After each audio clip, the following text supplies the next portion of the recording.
여보, 당신 맞지? 저를 아세요?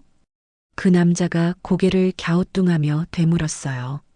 마치 처음 보는 사람을 대하듯 정중하고도 낯선 눈빛이었죠.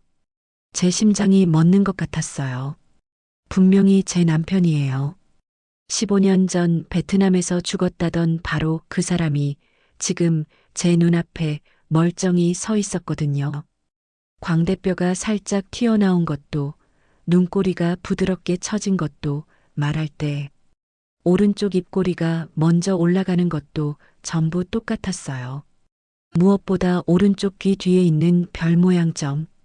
그건 세상에 단 한 사람, 제 남편 이정수만 가지고 있던 거예요. 근데 왜 저를 모르는 척 하는 거죠?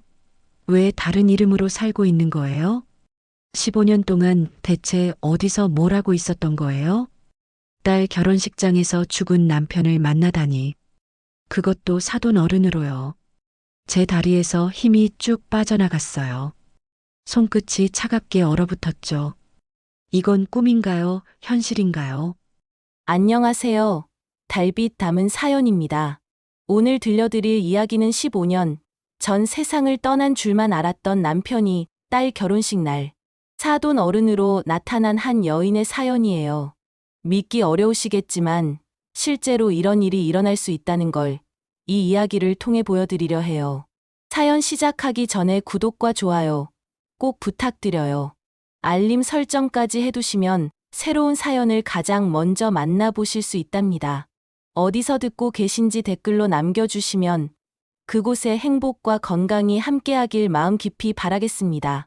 여러분의 작은 응원이 더 좋은 이야기를 만드는 힘이 돼요. 그럼 오늘의 이야기를 시작하겠습니다. 제 이름은 강순덕. 올해 55살이에요. 서울 외곽의 작은 아파트에서 혼자 살고 있죠. 아니, 정확히 말하면 15년 전부터 혼자였어요. 남편 이정수가 세상을 떠난 뒤로요.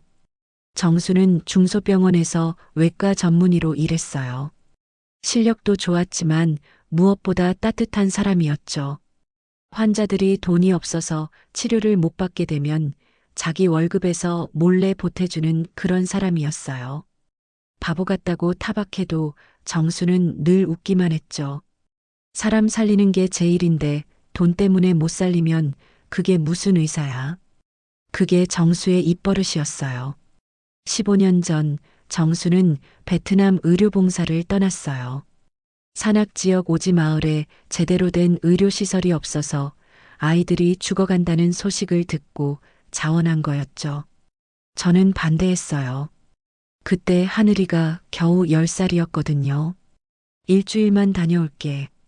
하늘이 생일 전에 꼭 돌아올 테니까. 공항에서 정수가 제 손을 꼭 잡으며 했던 말이에요. 저는 그게 마지막이 될 줄 몰랐어요. 나흘 뒤 뉴스에서 베트남 중부 산악 지역에 대규모 산사태가 발생했다는 소식이 나왔어요. 저는 그때까지도 설마 했죠. 정수가 있는 곳이 아닐 거라고, 괜찮을 거라고 스스로를 안심시켰어요. 하지만 그날 밤 대사관에서 전화가 왔어요. 이정수 씨 가족분이십니까? 안타깝게도 산사태로 인해 의료봉사팀 숙소가 매몰되었습니다. 이정수 씨는 현재 실종 상태이며 생존 가능성이 매우 낮습니다. 전화기를 떨어뜨렸어요. 무릎이 꺾이면서 그 자리에 주저앉았죠. 10살짜리 하늘이가 놀라서 달려왔어요. 엄마, 왜 그래? 엄마. 아이의 목소리가 아득하게 들렸어요. 눈앞이 하얘지면서 아무것도 보이지 않았죠. 열흘간의 수색 끝에 정수의 소지품이 발견됐어요. 진흙투성이가 된 의사 가운과 지갑, 신분증이었죠. 하지만 시신은 끝내 찾지 못했어요. 산사태로 지형이 완전히 바뀌어서 수색이 불가능하다고 했어요. 결국 저는 빈관으로 장례를 치러야 했어요. 장례식장에서 10살짜리 하늘이가 영정 사진을 붙들고 울었어요. 아빠, 일어나. 아빠 생일 때 온다며. 케이크 같이 먹기로 했잖아. 그 모습을 보면서 저는 눈물조차 나오지 않았어요. 너무 충격이 커서 울 수도 없었던 거죠. 그저 멍하니 영정 사진만 바라봤어요. 환하게 웃고 있는 정수의 얼굴을요. 그날 이후 제 삶은 완전히 달라졌어요. 남편이 남긴 건 작은 아파트 한 채와 얼마 안 되는 적금뿐이었어요. 정수가 번 돈 대부분은 환자들 치료비 보태주느라 쓴 거였죠. 평소엔 바보 같다고 타박했지만 정작 그가 떠나고 나니 그 따뜻한 마음씨가 더 그리웠어요. 저는 식당에서 일을 시작했어요. 아침 6시부터 오후 3시까지 주방에서 일하고 저녁에는 하늘이 숙제를 봐줬죠.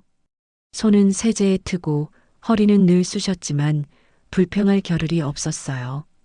하늘이를 제대로 키우는 게 유일한 목표였으니까요. 하늘아, 아빠 없어도 기죽지 마. 엄마가 꼭 대학까지 보내줄게. 제가 밤마다 하늘이에게 했던 말이에요. 하늘이는 고개를 끄덕이면서도 가끔 밤에 혼자 울었어요. 아빠 사진을 끌어안고요. 저는 그런 딸의 모습을 볼 때마다 가슴이 찢어지는 것 같았죠. 세월이 흘렀어요. 하늘이는 무럭무럭 자라서 간호학과에 진학했고 지금은 대학병원 응급실에서 간호사로 일하고 있어요. 아빠를 닮아서인지 환자들에게 특히 다정한 아이가 됐죠. 그리고 2년 전 하늘이가 남자친구를 데려왔어요. 엄마, 소개시켜줄 사람이 있어. 오준혁이라는 청년이었어요. 하늘이보다 5살 많은 30살 같은 병원 외과 레지던트였죠. 키가 크고 인상이 선한 청년이었어요. 무엇보다 하늘이를 바라보는 눈빛이 따뜻했죠. 정수가 저를 바라보던 것처럼요. 처음 뵙겠습니다, 어머님. 오준혁입니다. 하늘 씨를 정말 사랑합니다. 평생 행복하게 해드리겠습니다. 준혁이가 허리를 깊이 숙이며 인사했어요. 저는 그 모습에 마음이 놓였죠. 좋은 사람이구나 싶었어요. 둘의 교제는 순탄했고 결국 결혼까지 이어졌어요.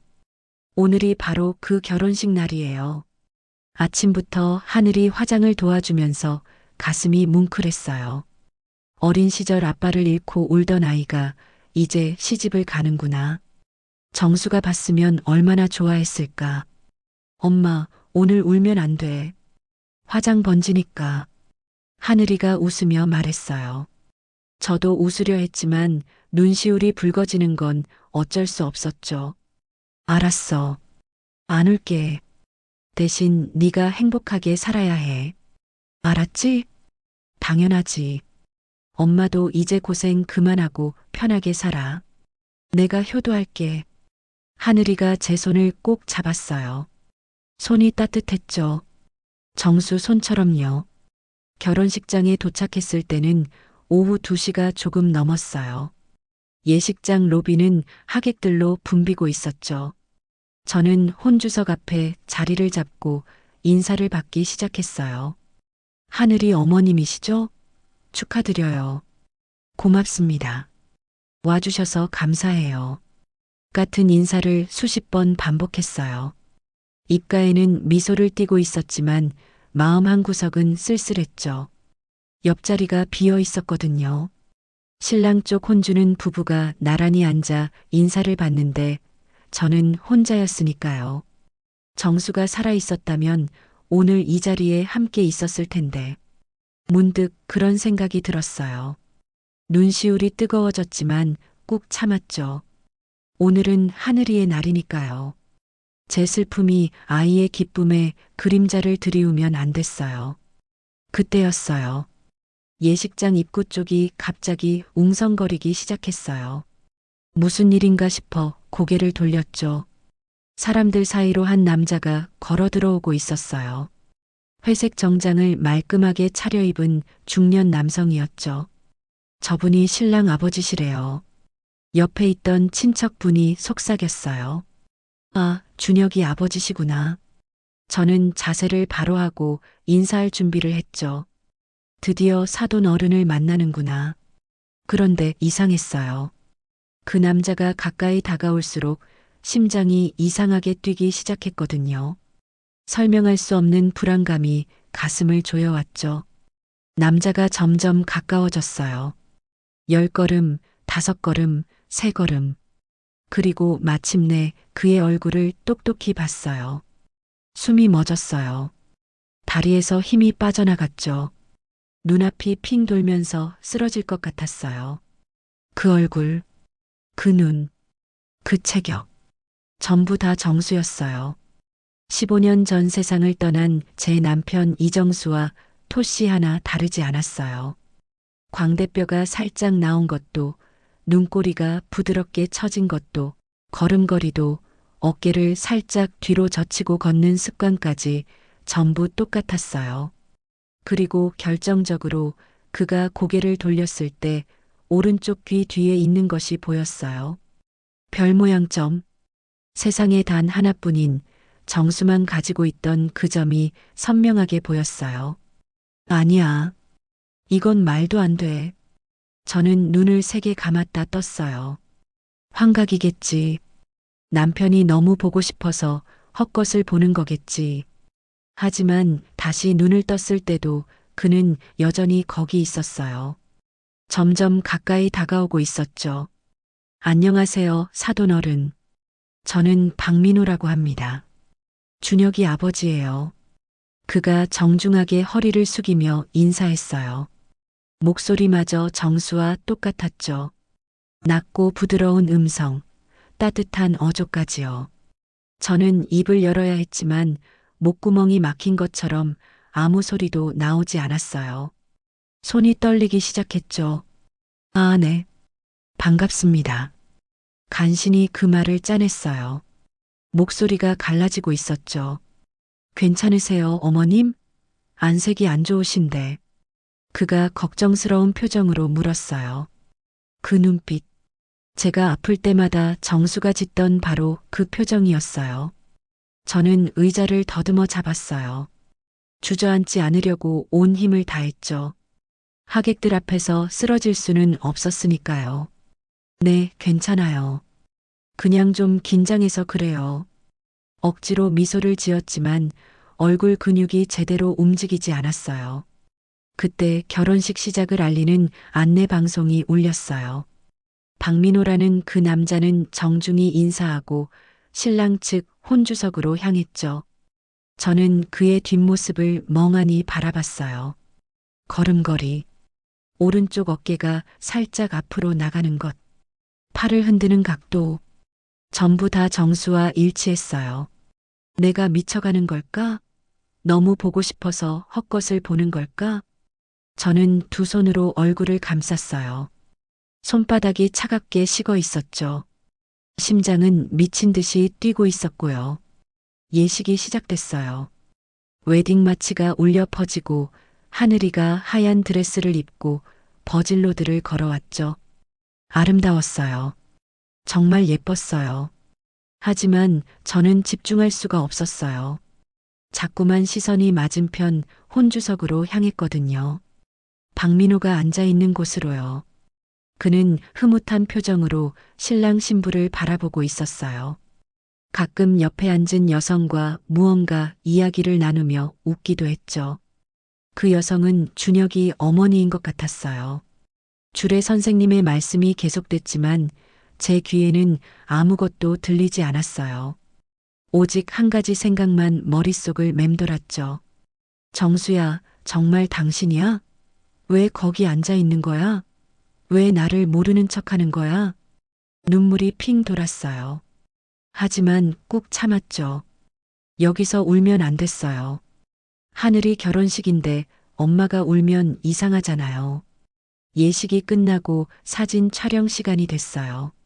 양가 부모님이 신랑 신부와 함께 사진을 찍어야 했죠. 어머님, 이쪽으로 오세요. 웨딩 플래너가 저를 안내했어요. 신랑 신부 옆에 서야 했는데 반대쪽에는 박민호와 그의 아내가 서 있었죠. 가까이서 보니 더욱 확실했어요. 그 얼굴, 그 체격, 그 눈빛, 전부 정수였어요. 자, 웃으세요.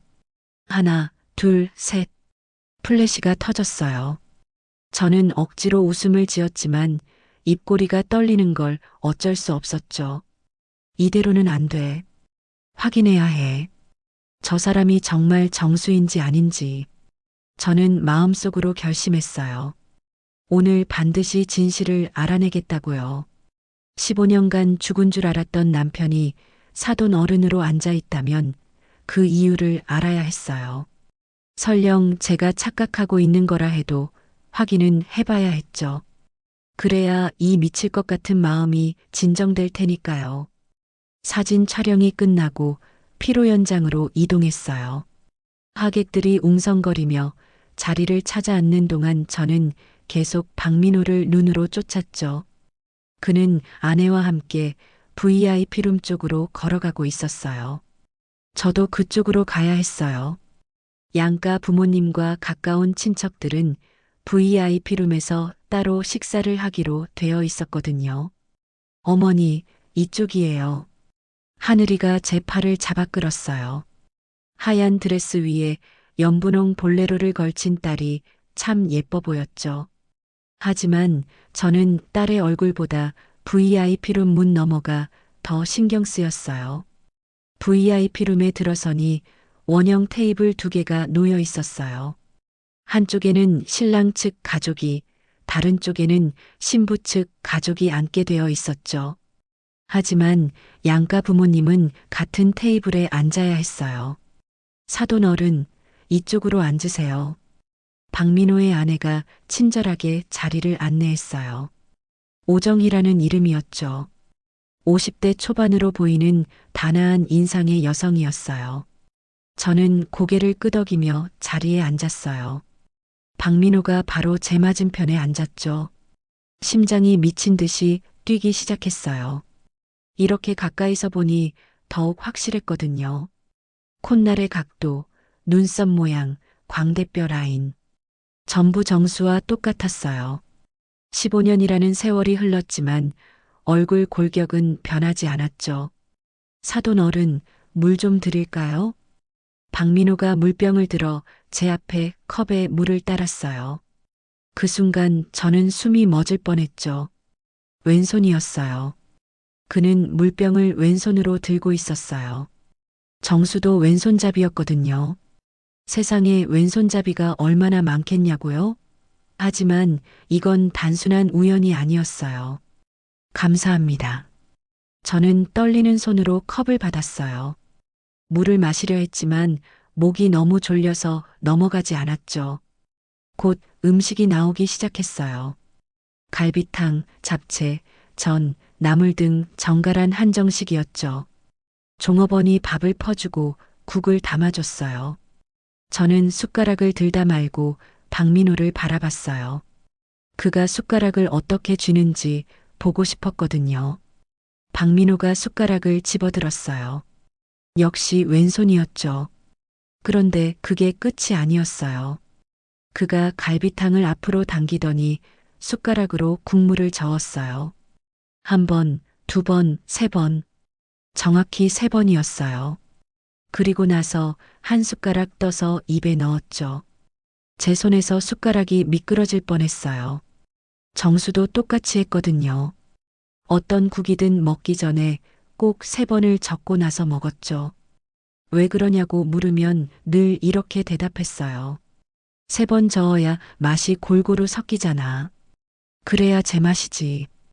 바보 같은 습관이라고 놀렸는데 지금 눈앞에서 똑같은 행동을 보니 온몸에 소름이 돋았어요. 사돈 어른, 왜 안 드세요? 입맛이 없으세요? 오정희가 걱정스럽게 물었어요. 저는 화들짝 놀라며 고개를 저었죠. 아니에요. 그냥 좀 감격스러워서요. 하늘이가 결혼하는 날이라. 억지로 웃음을 지으며 숟가락을 들었어요. 하지만 음식이 제대로 넘어가지 않았죠. 목구멍이 막힌 것 같았어요. 식사가 계속되는 동안 저는 박민호의 모든 행동을 관찰했어요. 젓가락질하는 모습, 물 마시는 모습, 말할 때 손동작까지요. 전부 정수와 똑같았어요.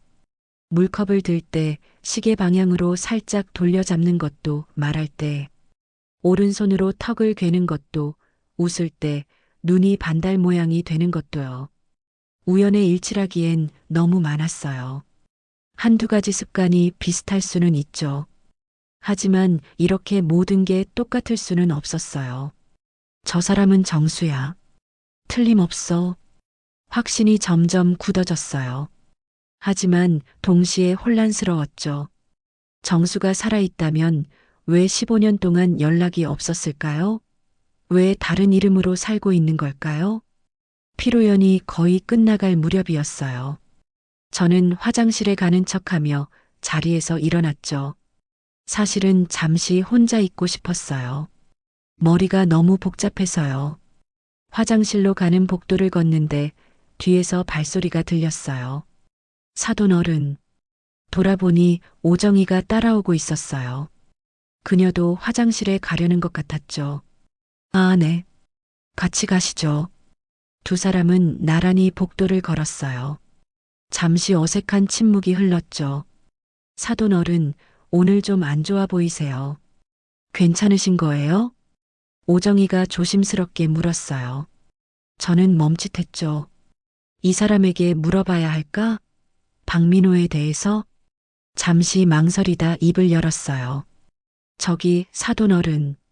실례가 안 된다면 하나만 여쭤봐도 될까요? 네, 물론이죠. 뭔데요? 저는 심호흡을 하고 조심스럽게 물었어요. 박민호 사장님은 어떤 분이세요? 아까 보니까 굉장히 성공하신 분 같던데요.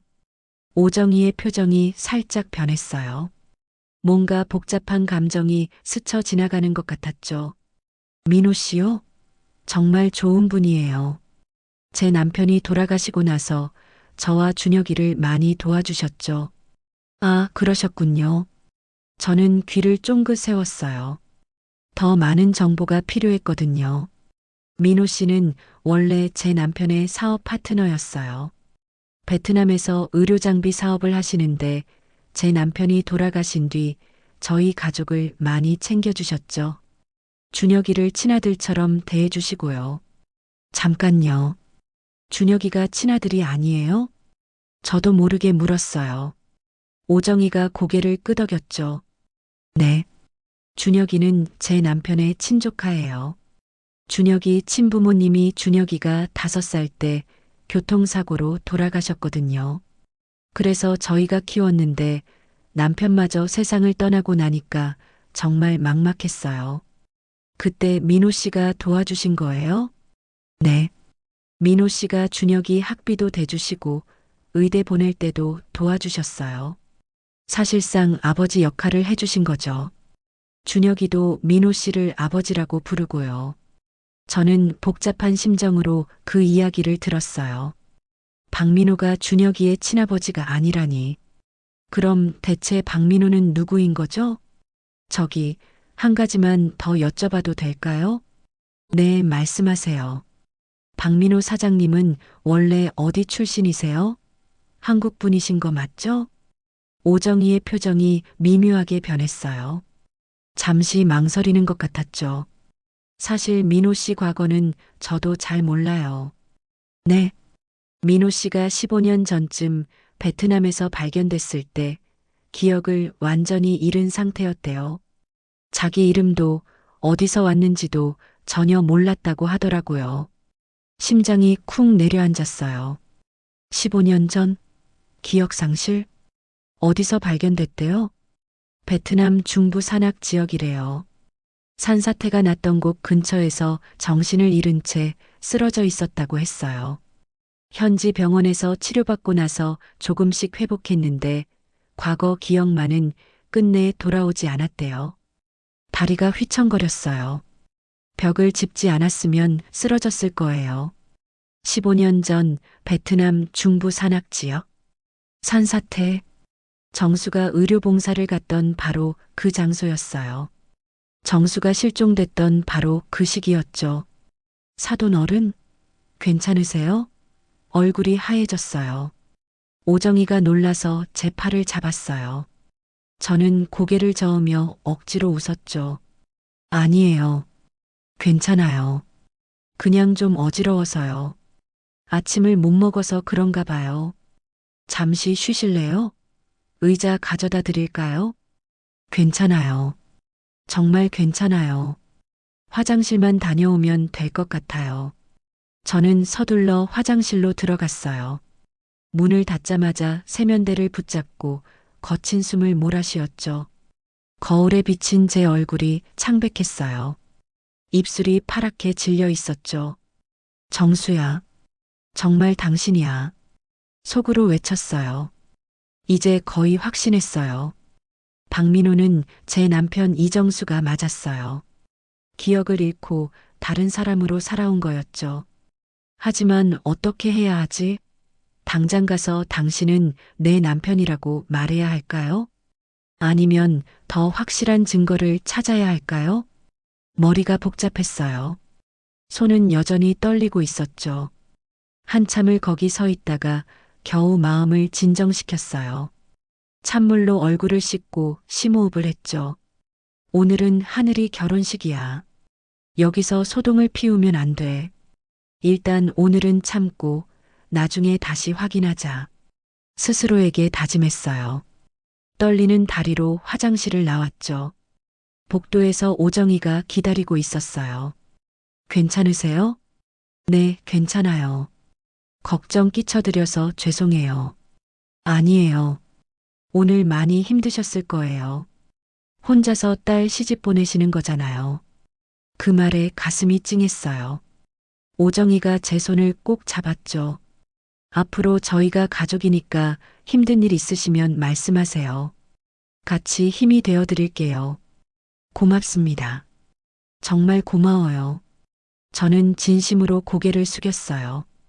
오정희는 좋은 사람 같았죠. 하지만 지금 제 머릿속은 온통 박민호 생각뿐이었어요. 다시 VIP룸으로 돌아왔을 때 피로연은 거의 끝나가고 있었어요. 하객들이 하나둘씩 자리에서 일어나고 있었죠. 어머니, 저희 이제 공항 가봐야 해요. 신혼여행 비행기 시간이 있어서요. 하늘이가 다가와 말했어요. 하얀 드레스를 벗고 편한 옷으로 갈아입은 모습이었죠. 그래, 알았어. 조심히 다녀와. 밥 잘 챙겨 먹고. 네, 어머니. 일주일 뒤에 올게요. 그때 시댁에도 인사드리러 가야 해서 어머니도 같이 가요. 시댁에? 심장이 덜컥 내려앉았어요. 시댁에 간다는 건 박민호를 다시 만난다는 뜻이었죠. 네. 시아버지, 시어머니한테 정식으로 인사드리러 가야죠. 어머니도 사돈 어른들이랑 친해지셔야 하고요. 그래. 알았어. 저는 고개를 끄덕였어요. 속으로는 복잡한 감정이 소용돌이쳤지만요. 하늘이와 준혁이가 떠나고 하객들도 모두 돌아갔어요. 예식장이 텅 비어가는 가운데 저는 로비 의자에 홀로 앉아 있었죠. 박민호와 오정희도 떠나기 전에 인사를 하러 왔어요. 사돈 어른, 오늘 정말 반가웠습니다. 앞으로 자주 뵈었으면 좋겠네요. 박민호가 정중하게 인사했어요. 저는 그를 똑바로 바라봤죠.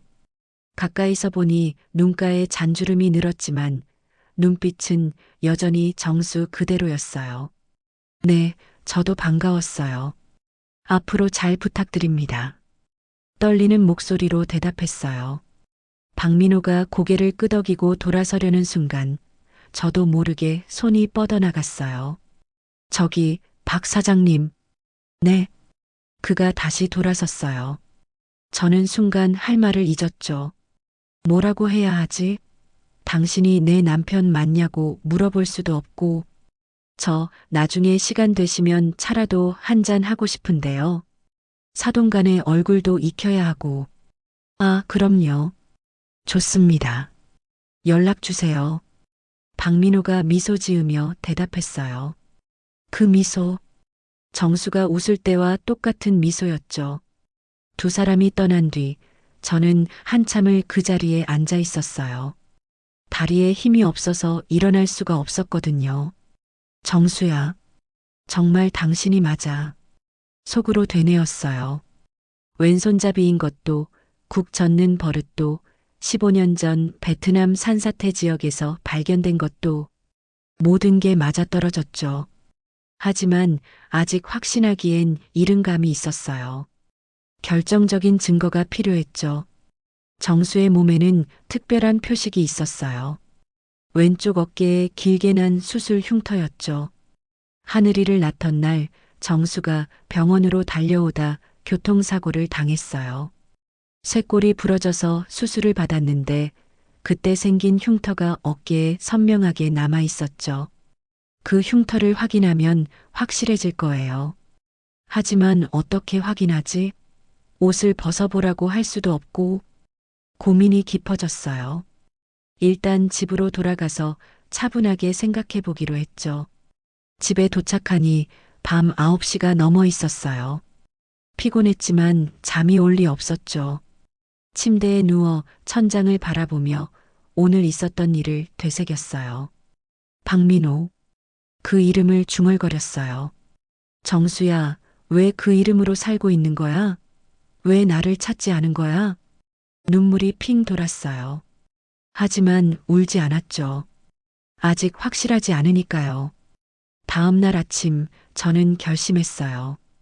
일주일 뒤 하늘이와 함께 시댁에 갈 때 반드시 진실을 확인하겠다고요. 그때까지 준비를 해야 했어요. 옛날 사진도 찾아보고 정수에 대한 기억도 정리해야 했죠. 오래된 앨범을 꺼냈어요. 결혼식 사진, 신혼여행 사진, 하늘이 돌잔치 사진. 먼지가 쌓인 앨범을 넘기며 정수의 얼굴을 하나하나 들여다봤죠. 젊은 시절의 정수는 정말 잘생겼어요. 환하게 웃는 모습이 참 따뜻했죠. 그런데 그 얼굴이 어제 본 박민호와 너무 닮아 있었어요. 15년이라는 세월이 흘렀지만 얼굴 골격은 변하지 않았어요. 눈 모양, 코 모양, 입 모양. 전부 일치했죠. 저는 하늘이 돌잔치 때 찍은 사진 한 장을 뽑아 지갑에 넣었어요. 정수가 하늘이를 안고 환하게 웃고 있는 사진이었죠. 저도 옆에서 행복하게 웃고 있었고요. 이 사진을 보여주면 어떤 반응을 보일까? 가슴이 두근거렸어요. 기대 반, 두려움 반이었죠. 일주일이 너무 길게 느껴졌어요. 매일 밤 잠을 설쳤죠. 눈을 감으면 박민호의 얼굴이 떠올랐어요. 아니, 정수의 얼굴이요. 마침내 일주일이 지나고 하늘이가 신혼여행에서 돌아왔어요. 어머니, 내일 시댁 가기로 했어요. 같이 가시죠? 그래, 알았어. 저는 애써 담담하게 대답했어요. 하지만 속으로는 심장이 터질 것 같았죠. 내일이면 진실을 알 수 있어. 내일이면. 그날 밤 저는 된장을 챙겼어요. 제가 직접 담근 된장이었죠. 정수가 제일 좋아하던 맛이에요. 이걸 먹으면 뭔가 기억나지 않을까? 희망을 품어봤어요. 어쩌면 헛된 희망일지도 몰랐지만요. 가방에 된장통과 오래된 사진을 넣었어요. 내일을 위한 준비였죠. 정수야, 내일 만나러 갈게. 기다려. 속으로 중얼거리며 눈을 감았어요. 하지만 잠은 쉽게 오지 않았죠. 밤새 뒤척이다 새벽녘에야 겨우 잠이 들었어요. 내일이면 모든 게 밝혀질 거예요. 박민호가 정말 정수인지 아닌지, 그리고 만약 정수라면 왜 기억을 잃었는지, 왜 15년 동안 돌아오지 못했는지도요. 떨리는 마음을 안고 아침을 맞이했어요. 오늘이 바로 그날이었죠. 아침 일찍 눈이 떠졌어요. 잠을 설친 탓에 눈이 퉁퉁 부어 있었죠. 거울을 보니 얼굴이 초췌했어요. 화장을 아무리 해도 다크서클이 가려지지 않았죠. 하늘이가 10시에 데리러 오기로 했어요. 준혁이 차로 함께 시댁에 가기로 한 거였죠. 가방을 다시 확인했어요.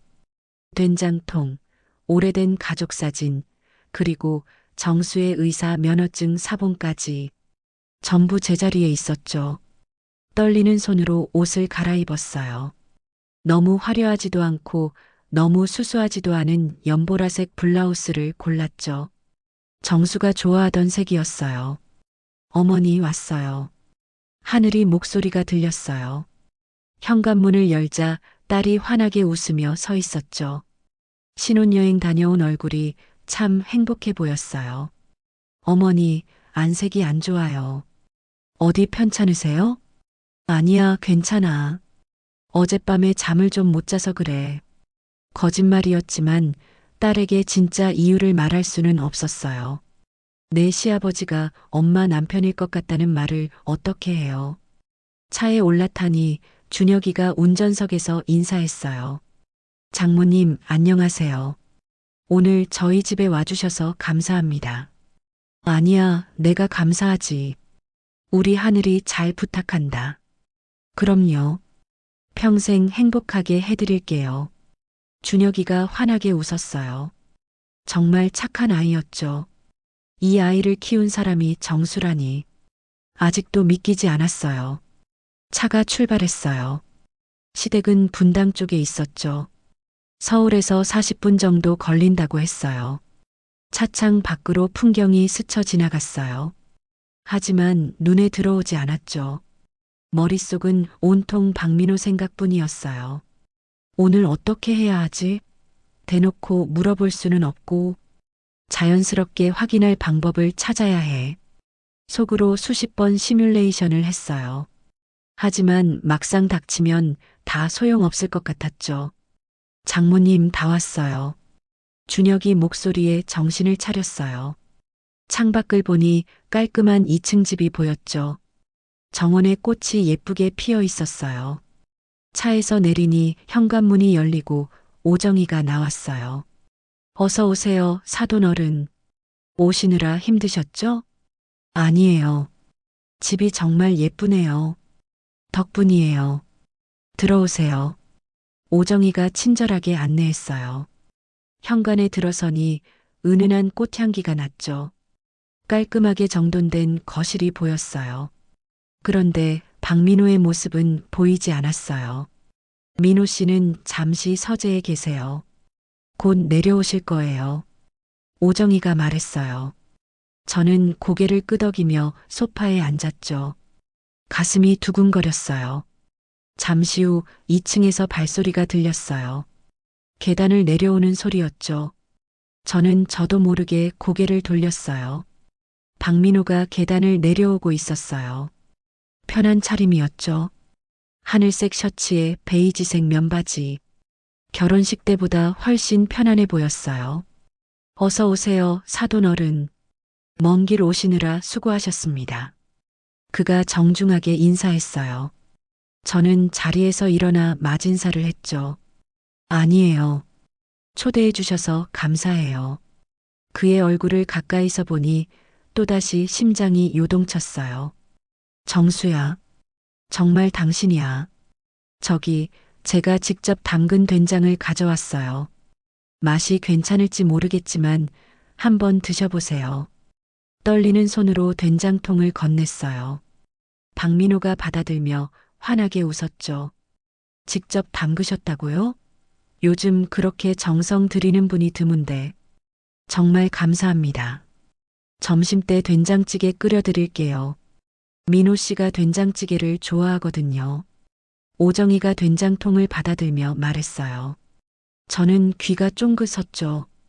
정수도 된장찌개를 제일 좋아했거든요. 점심 준비 시간까지 거실에서 이야기를 나눴어요.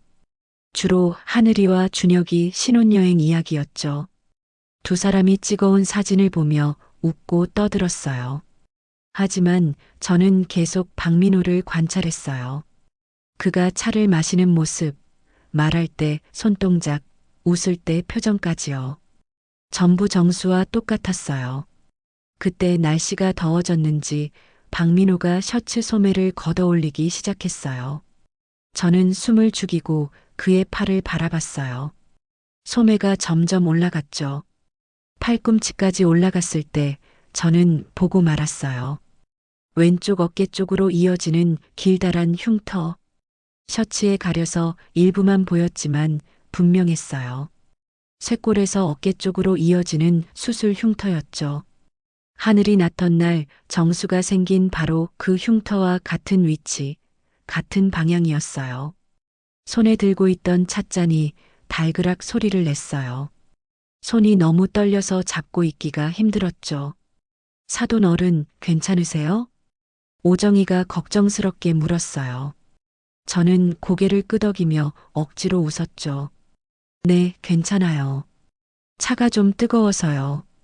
그때 박민호가 제 시선을 느꼈는지 이쪽을 바라봤어요. 저는 황급히 고개를 돌렸죠. 저 흉터 확인해야 해. 더 가까이서. 하지만 어떻게? 셔츠를 벗어보라고 할 수도 없고 점심시간이 됐어요. 오정이가 부엌에서 된장찌개를 끓이고 있었죠. 구수한 냄새가 온 집안에 퍼졌어요. 우와, 냄새 진짜 좋다. 하늘이가 감탄했어요. 저도 그 냄새를 맡으며 옛날 생각이 났죠. 정수가 제 된장찌개를 먹으며 행복해하던 모습이요. 식탁에 음식이 차려졌어요. 된장찌개, 불고기, 나물, 잡채. 정성스러운 상차림이었죠. 자, 맛있게 드세요. 오정이가 밥을 퍼주며 말했어요. 저는 박민호 맞은편에 앉았죠. 된장찌개가 정말 맛있어 보이네요. 박민호가 국자로 찌개를 떠서 자기 앞에 담았어요. 그리고 한 숟가락 떠서 입에 넣었죠. 그 순간 그의 표정이 변했어요. 숟가락을 든 채 멈춰버린 거예요. 민호 씨, 왜 그래요? 오정이가 물었어요. 박민호는 천천히 고개를 저으며 대답했죠. 아니, 그냥 이 맛이 어디서 먹어본 것 같아서 제 심장이 쿵 뛰었어요. 어디서요? 몰라요. 그냥 익숙한 맛이에요. 누군가 이렇게 끓여줬던 것 같은 느낌이 드는데 박민호가 멍한 표정으로 찌개를 바라봤어요. 그의 눈빛이 흔들리고 있었죠. 저는 숨을 죽이고 그를 바라봤어요. 기억이 돌아오는 건가? 뭔가 떠오르는 게 있는 건가? 하지만 박민호는 곧 고개를 저으며 다시 숟가락을 들었어요. 이상하네. 기억이 없는데 왜 이런 느낌이 들지? 그는 혼잣말처럼 중얼거리고는 식사를 계속했어요. 저는 실망과 희망이 뒤섞인 복잡한 심정으로 그를 바라봤죠. 몸은 기억하고 있어. 정수의 몸이 내 된장 맛을 기억하고 있는 거야. 확신이 더욱 굳어졌어요. 이 사람은 정수가 맞아요. 틀림없어요. 식사가 끝나고 오정이가 커피를 내왔어요. 거실에 둘러앉아 커피를 마시며 이야기를 나눴죠. 저기, 박 사장님. 제가 조심스럽게 입을 열었어요. 박민호가 고개를 돌려 저를 바라봤죠. 결혼식 때 사돈 어른한테 들었는데 15년 전에 베트남에서 기억을 잃으셨다면서요? 순간 분위기가 어색해졌어요. 오정이가 살짝 당황한 표정을 지었죠. 하지만 박민호는 담담하게 대답했어요. 네, 맞아요. 15년 전 베트남 산악 지역에서 쓰러진 채 발견됐다고 하더라고요. 그 전 기억은 전혀 없어요. 힘드셨겠네요. 자기가 누구인지도 모르고. 처음엔 그랬죠. 하지만 이제는 익숙해졌어요. 과거가 없어도 현재가 있으니까요. 그가 쓸쓸하게 웃었어요. 그 웃음에서 15년간의 외로움이 느껴졌죠. 한 번도 과거를 찾아보신 적 없으세요? 몇 번 시도해 봤어요. 하지만 아무 단서도 없었어요. 제 얼굴을 알아보는 사람도 없었고요. 저를 찾는 사람이 있었다면 진작 나타났겠죠. 15년이나 지났는데 아무도 없었다는 건 저한테 가족이 없었거나 이미 다 포기했다는 뜻일 거예요. 그 말에 가슴이 찢어지는 것 같았어요. 우리가 포기한 게 아니에요. 당신이 죽은 줄 알았던 거예요. 하지만 그 말을 입 밖으로 낼 수는 없었어요. 아직은 때가 아니었죠. 저기, 한 가지만 더 여쭤봐도 될까요? 네, 말씀하세요. 혹시 이정수라는 이름 들어보신 적 있으세요? 순간 박민호의 눈이 커졌어요. 그리고 미간을 살짝 찌푸렸죠. 이정수? 아니요. 처음 듣는 이름인데. 제게 중요한 사람인가요? 아니에요. 그냥 옛날에 알던 사람이 있어서요. 혹시나 해서 여쭤본 거예요. 억지로 웃으며 얼버무렸어요. 하지만 속으로는 실망감이 밀려왔죠. 역시 이름만으로는 안 되는구나. 저녁 때가 되자 하늘이가 저를 집에 데려다 주겠다고 했어요. 어머니, 이제 가시죠. 늦으면 힘드시잖아요. 그래, 그러자. 저는 자리에서 일어났어요. 오정희와 박민호가 현관까지 배웅을 나왔죠. 오늘 와주셔서 정말 감사했어요. 사돈 어른. 다음에 또 오세요. 오정희가 따뜻하게 인사했어요. 저도 고개를 숙여 답례했죠. 저야말로 감사해요. 맛있는 것도 많이 먹고. 박민호가 제 앞에 섰어요. 그리고 정중하게 인사했죠.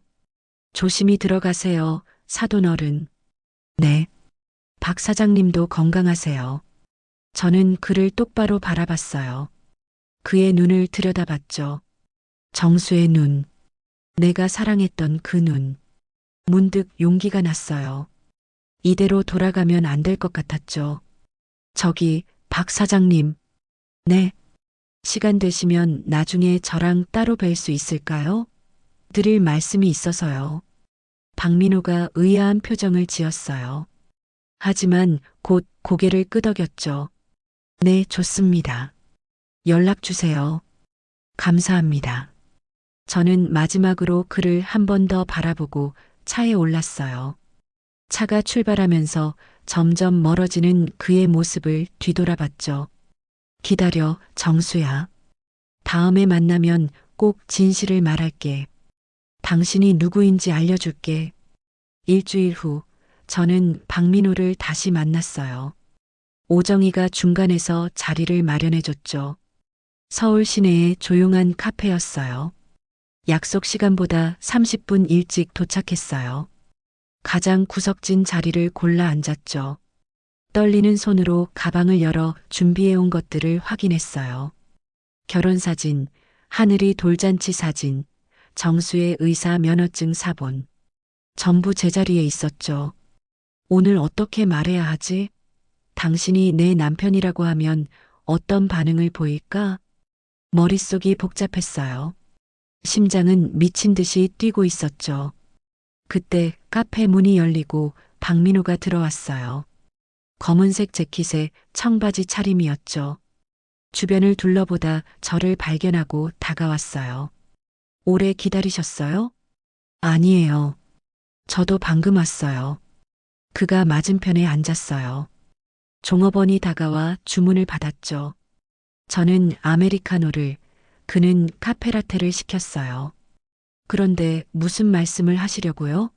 전화로는 중요한 일이라고 하셨는데. 박민호가 단도직입적으로 물었어요. 그의 눈빛에는 경계심이 살짝 어려 있었죠. 저는 심호흡을 했어요. 이제 말해야 해. 더 이상 미룰 수 없어. 박 사장님, 제가 드릴 말씀이 있어요. 네, 말씀하세요. 저는 가방에서 사진 한 장을 꺼냈어요. 하늘이 돌잔치 때 찍은 가족 사진이었죠. 정수가 어린 하늘이를 안고 있고 저는 옆에서 웃고 있었어요. 이 사진 좀 봐주세요. 박민호가 사진을 받아들었어요. 잠시 들여다보더니 고개를 갸우뚱했죠. 이건 뭔가요? 저희 가족 사진이에요. 15년 전에 찍은 거예요. 가족 사진이요? 근데 왜 저한테? 저는 떨리는 목소리로 말했어요. 이 사진 속 남자 좀 자세히 봐주세요. 박민호가 다시 사진을 들여다봤어요. 그의 표정이 미묘하게 변했죠. 닮았네요. 저랑 많이 닮았어요. 닮은 게 아니에요. 네. 저는 그를 똑바로 바라보며 말했어요. 이 사람이 박 사장님이에요. 이 사람이 제 남편 이정수예요. 순간 카페 안이 조용해진 것 같았어요. 박민호의 표정이 굳어졌죠. 무슨 말씀이세요? 박 사장님은 15년 전 베트남에서 기억을 잃으셨죠. 제 남편도 15년 전 베트남에서 실종됐어요. 같은 장소, 같은 시기예요. 그건 우연의 일치일 수 있잖아요. 우연이 아니에요. 박 사장님이 왼손잡이인 것도, 국 먹기 전에 3번 젓는 것도, 제 된장 맛에 익숙하다고 느끼신 것도 전부 제 남편과 똑같아요. 박민호의 눈빛이 흔들렸어요. 하지만 곧 고개를 저었죠. 사돈 어른, 저는 그분이 아니에요. 저는 박민호예요. 아니에요. 박 사장님 왼쪽 어깨에 수술 흉터 있죠? 쇄골에서 어깨까지 이어지는 긴 흉터요. 그의 얼굴이 창백해졌어요. 그걸 어떻게? 제 남편도 똑같은 흉터가 있었어요. 하늘이 났던 날 교통사고를 당해서 수술받았거든요. 저는 그 흉터를 매일 봤어요. 위치도 모양도 똑같아요. 박민호가 자리에서 벌떡 일어났어요. 그의 손이 떨리고 있었죠. 저는 이정수가 아닙니다. 저는 박민호예요. 15년 동안 박민호로 살아왔어요. 기억을 잃으셨기 때문에 그런 거예요. 하지만 박 사장님의 몸은 기억하고 있어요. 제 된장 맛을 기억했잖아요. 왼손잡이인 것도 습관도 전부 제 남편 그대로예요. 박민호가 한 발짝 뒤로 물러섰어요. 그의 눈에 두려움이 어려 있었죠. 제발요, 사돈 어른. 이런 식으로 접근하시면 곤란해요. 접근이 아니에요. 저는 진실을 말하고 있는 거예요. 저는 그분이 아니에요. 박민호가 목소리를 높였어요. 주변 손님들이 이쪽을 쳐다봤죠. 저한테 가족이 있었다면 15년 동안 왜 아무도 찾아오지 않았겠어요? 왜 저를 찾는 사람이 없었겠어요? 그건 당신이 죽은 줄 알았기 때문이에요. 저도 모르게 소리쳤어요. 눈물이 왈칵 쏟아졌죠. 산사태로 당신 소지품만 발견됐어요. 시신은 못 찾았지만 생존 가능성이 없다고 했어요. 우리는 장례식까지 치렀다고요. 빈관으로요. 박민호의 표정이 흔들렸어요. 하지만 곧 다시 굳어졌죠.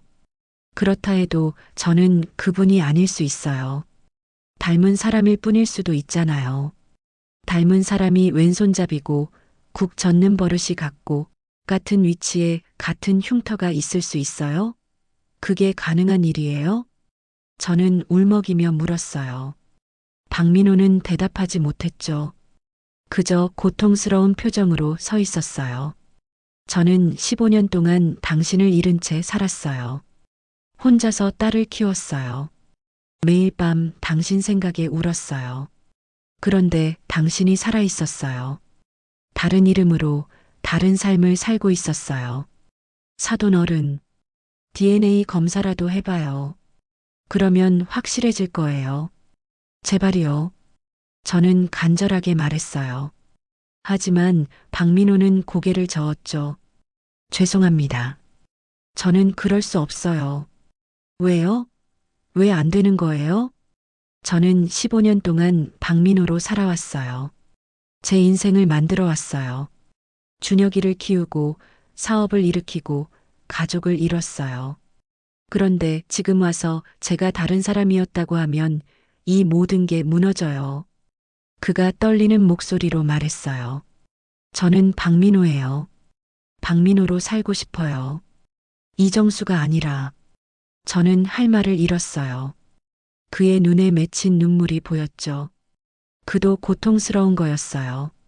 하지만 저도 너무 아팠어요. 박민호가 테이블 위에 돈을 내려놓았어요. 죄송합니다, 사돈 어른. 더 이상 만나지 않는 게 좋겠어요. 저도 당신도 힘들어지기 전에. 그리고 그는 돌아서서 카페를 나갔어요. 저는 그의 뒷모습을 멍하니 바라봤죠. 손을 뻗어 잡고 싶었지만 몸이 움직이지 않았어요. 문이 닫히고 그가 사라졌어요. 카페 안에 저 혼자 남았죠. 테이블 위에는 하늘이 돌잔치 사진이 놓여 있었어요. 정수가 어린 하늘이를 안고 웃고 있는 사진. 저는 그 사진을 끌어안고 울었어요.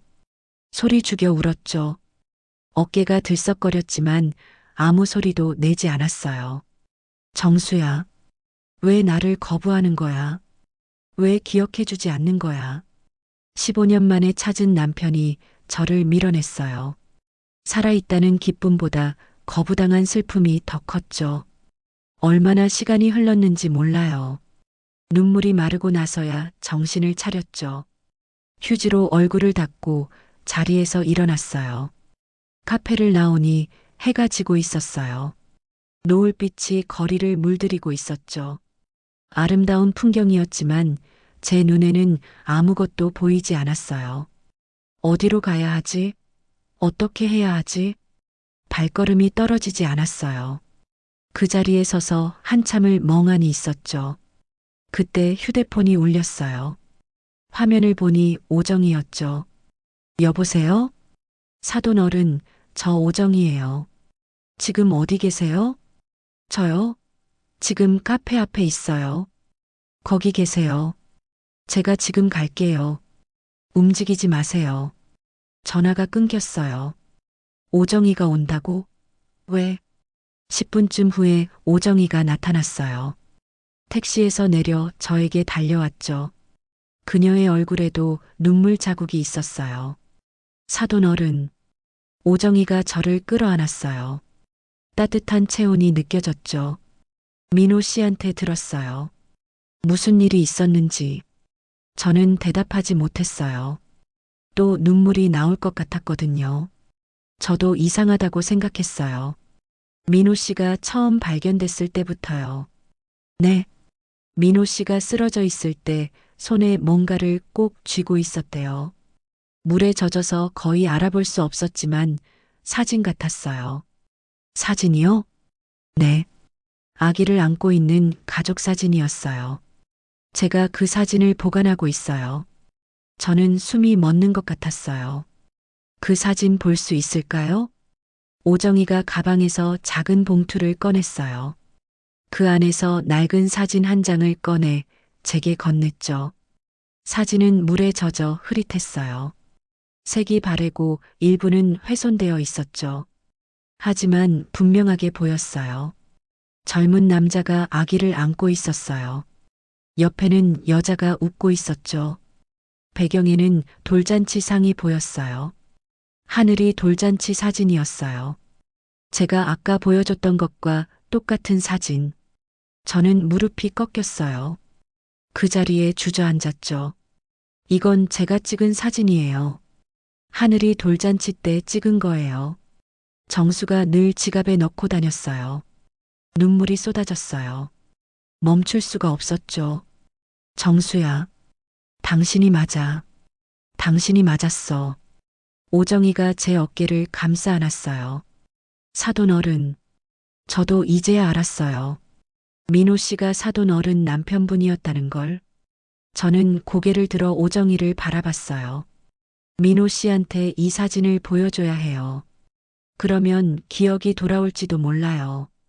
하지만 민호 씨가 거부했잖아요. 더 이상 만나지 말자고 했잖아요. 제가 설득해 볼게요. 민호 씨도 진실을 알아야 해요. 자기가 누구인지, 어디서 왔는지. 오정이가 제 손을 꽉 잡았어요. 포기하지 마세요, 사돈 어른. 아직 끝난 게 아니에요. 사흘이 지났어요. 저는 집에서 꼼짝도 하지 못했죠. 밥도 제대로 못 먹고 잠도 못 잤어요. 어머니, 왜 그래요? 며칠째 안색이 너무 안 좋아요. 하늘이가 걱정스럽게 물었어요. 저는 고개를 저으며 괜찮다고 했죠. 딸에게 진실을 말할 수가 없었어요. 아직은 때가 아니야. 확실해지면 그때 말해야지. 그날 오후 휴대폰이 울렸어요. 오정이었죠. 사돈 어른, 민호 씨가 만나자고 해요. 정말요? 심장이 쿵쾅거렸어요. 네. 내일 오후에 저희 집으로 오세요. 민호 씨도 올 거예요. 알겠어요. 꼭 갈게요. 전화를 끊고 나서 한참을 멍하니 앉아 있었어요. 또 거부당하면 어쩌지? 두려웠지만 가야 했어요. 이번이 마지막 기회일지도 모르니까요. 다음 날 오후 저는 오정희 집에 도착했어요. 현관문을 두드리자 오정희가 문을 열었죠. 어서 오세요, 사돈 어른. 민호 씨 거실에 있어요. 거실로 들어가니 박민호가 소파에 앉아 있었어요. 그의 얼굴이 많이 지쳐 보였죠. 눈 밑에 다크서클이 짙게 깔려 있었어요. 앉으세요, 사돈 어른. 그가 담담하게 말했어요. 저는 맞은편 소파에 앉았죠. 오정희도 옆에 앉았어요. 잠시 침묵이 흘렀어요. 누구도 먼저 말을 꺼내지 않았죠. 결국 박민호가 입을 열었어요. 정혜 씨한테 사진을 받았어요. 제가 쓰러져 있을 때 쥐고 있었다는 그 사진. 그의 손에 낡은 사진이 들려 있었어요. 물에 젖어 흐릿해진 바로 그 사진이었죠. 사흘 동안 이 사진만 봤어요. 잠도 못 자고요. 박민호가 사진을 내려다보며 말했어요.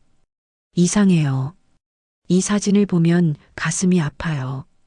왜 그런지 모르겠지만 눈물이 나요. 저는 숨을 죽이고 그를 바라봤어요. 그리고 사돈 어른이 했던 말이 자꾸 떠올라요. 제가 이정수라고 했던 말, 남편이었다고 했던 말. 박민호가 저를 바라봤어요. 그의 눈에 눈물이 글썽이고 있었죠. 저는 15년 동안 제가 누구인지 몰랐어요. 기억이 없으니까 그냥 살았어요. 박민호라는 이름을 받아들이고 새 삶을 만들었어요. 그게 최선이라고 생각했어요. 그의 목소리가 떨렸어요. 그런데 사돈 어른을 만나고 나서 자꾸 이상한 느낌이 들었어요. 처음 봤을 때부터 왠지 모르게 마음이 끌렸어요. 낯선 사람인데 왜 이렇게 편안하지? 왜 이렇게 보고 싶지? 그런 생각이 들었어요. 저는 눈물을 참으며 그의 말을 들었어요. 그리고 된장찌개를 먹었을 때 갑자기 눈물이 났어요. 이유는 모르겠는데 그냥 눈물이 났어요. 이 맛이 너무 그리웠어요. 박민호가 사진을 꽉 쥐었어요. 저는 제가 누구인지 알고 싶어요. 15년 동안 모르고 살았던 제 과거를 알고 싶어요. 저는 떨리는 손으로 가방에서 무언가를 꺼냈어요. 정수가 좋아하던 노래 악보였죠. 이거 기억나세요? 박민호가 악보를 받아들었어요. 하늘이 자장가라고 적혀 있었죠. 하늘이가 어렸을 때 정수가 직접 만든 자장가예요. 매일 밤 불러줬어요. 다른 자장가 말고 이것만 불러달라고 했죠. 저는 떨리는 목소리로 그 멜로디를 허밍으로 불렀어요. 단순하지만 아름다운 멜로디였죠. 라라라 라라라라 라라라 라라라. 박민호의 표정이 변했어요. 눈이 커지더니 입술이 떨리기 시작했죠. 그리고 놀랍게도 그가 따라 부르기 시작했어요. 라라라 라라라라 라라라 라라라. 완벽하게 일치하는 멜로디였어요.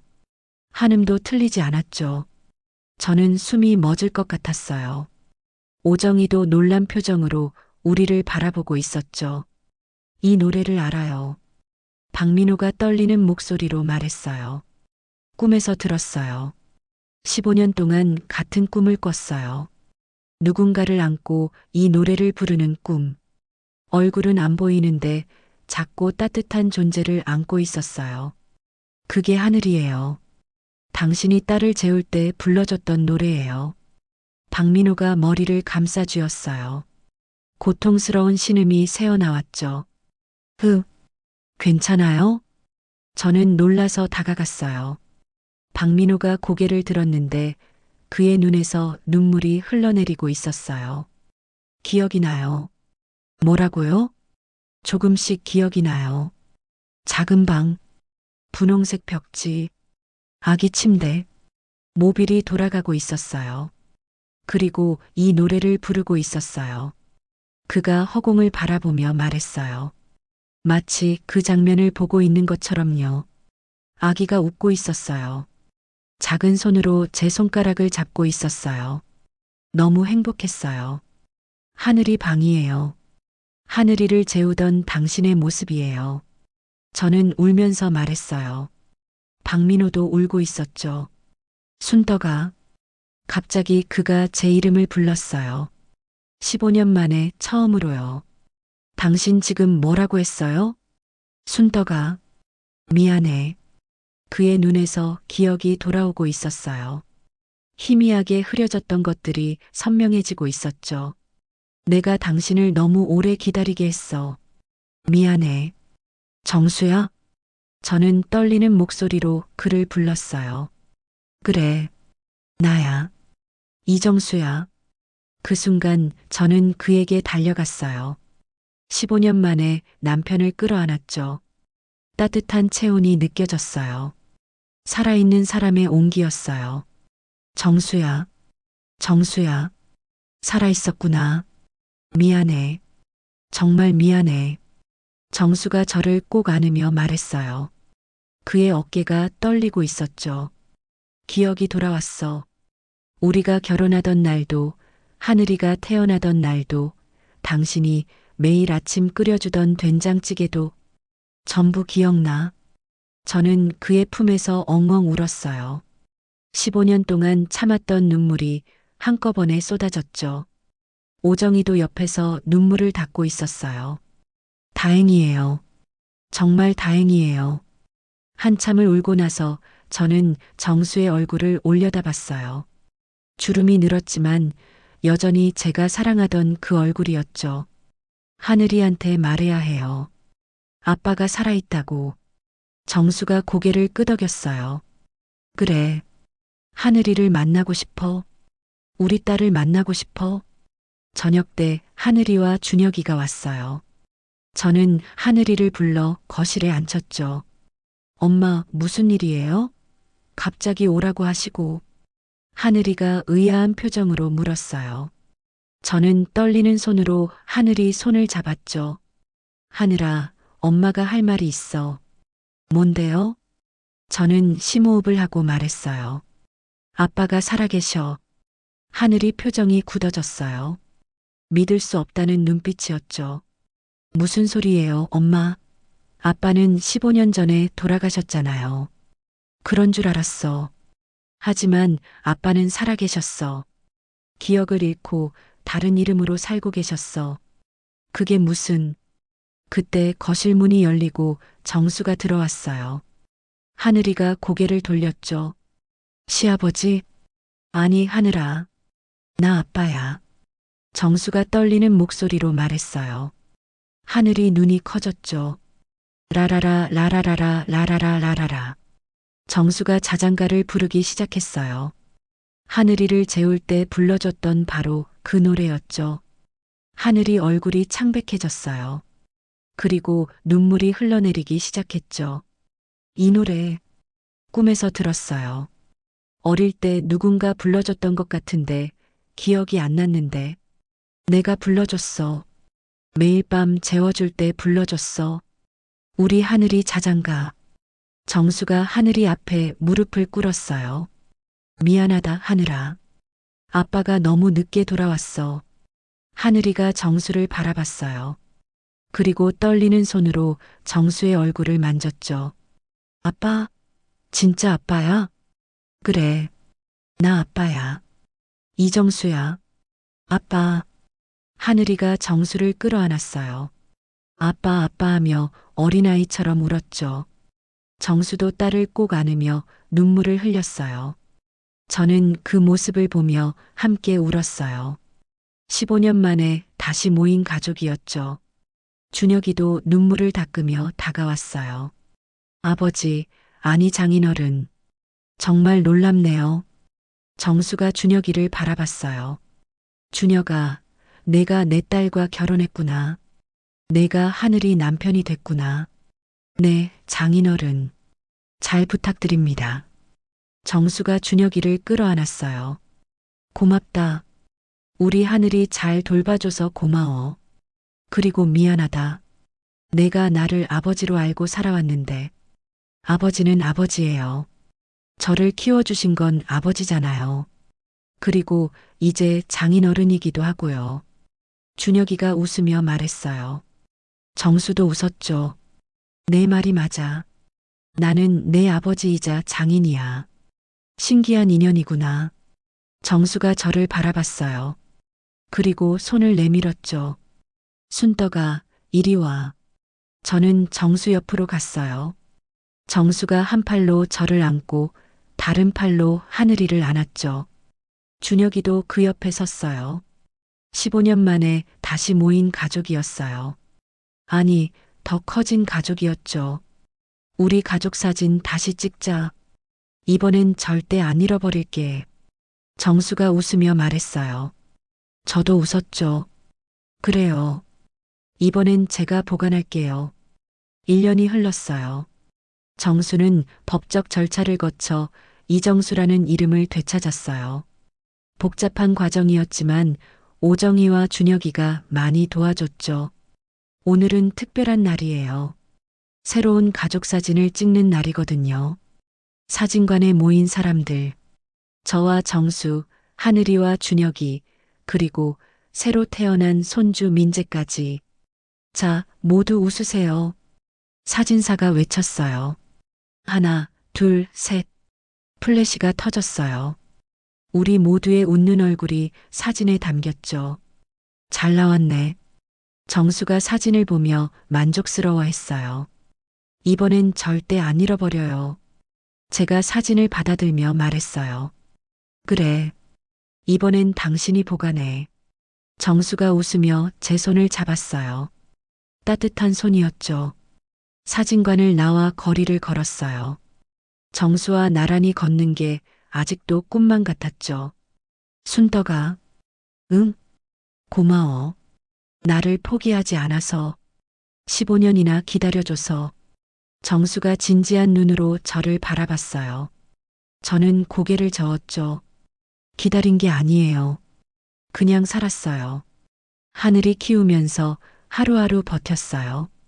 당신이 살아있을 거라고는 생각도 못했어요. 그래도 고마워. 혼자서 하늘이 키워줘서, 훌륭하게 키워줘서. 저는 정수의 손을 꽉 잡았어요. 이제 혼자가 아니에요. 우리 함께해요. 정수가 고개를 끄덕였어요. 그래. 이제 함께야. 남은 인생 전부 함께할 거야. 저녁 노을이 거리를 물들이고 있었어요. 정수와 손을 잡고 걷는 이 순간이 너무 행복했죠. 15년이라는 긴 세월이 우리를 갈라놓았지만 결국 다시 만났어요. 기억을 잃어도 사라지지 않는 것이 있었죠. 몸이 기억하는 습관, 마음 깊이 새겨진 사랑. 그것이 우리를 다시 이어줬어요. 지금까지 이야기 들어주셔서 정말 감사합니다. 오늘 사연은 15년간 죽은 줄 알았던 남편이 딸의 시아버지로 나타난 한 여인의 이야기였어요. 믿기 어려운 이야기지만 세상에는 이런 기적 같은 일도 일어나요. 진정한 사랑은 시간도 기억도 뛰어넘는다는 걸 이 이야기가 보여주는 것 같아요. 포기하지 않으면 언젠가 진실이 밝혀진다는 것도요. 오늘 이야기가 마음에 드셨다면 구독과 좋아요 부탁드려요. 댓글로 어디서 듣고 계신지 그곳에 여러분 이야기도 들려주시면 좋겠어요. 여러분의 따뜻한 응원이 더 좋은 이야기를 만드는 힘이 됩니다. 달빛 담은 사연이었습니다. 다음 이야기도 기대해 주세요.